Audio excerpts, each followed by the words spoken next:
మొదలెట్టావా? కబుర్లు మాత్రం బాగా చెప్తావయ్యా బామర్ది. సరే, ఇంకేంటి విశేషాలు? విశేషాలే బావా. నేనీ మధ్య క్వైల్ బర్డ్ ఫామ్ ఒకటి మొదలుపెట్టాను. ప్రస్తుతం ఆ వ్యాపారం బాగానే ఉంది. క్వైల్ బర్డ్సా? అంటే ఏంటయ్యా?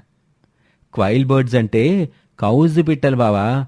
వాటి ఫార్మింగు, ఎక్స్పోర్ట్ వ్యాపారం రెండూ చూసుకుంటున్నాను అని రాకరాక వచ్చిన తన బావమరిదితో కబుర్లు చెప్పసాగాడు సుందరయ్య. అలా ఆ రోజు, ఆ మరుసటి రోజు ఒక పూట ఉండి రాజారావు హడావిడిగా వెళ్ళిపోయాడు.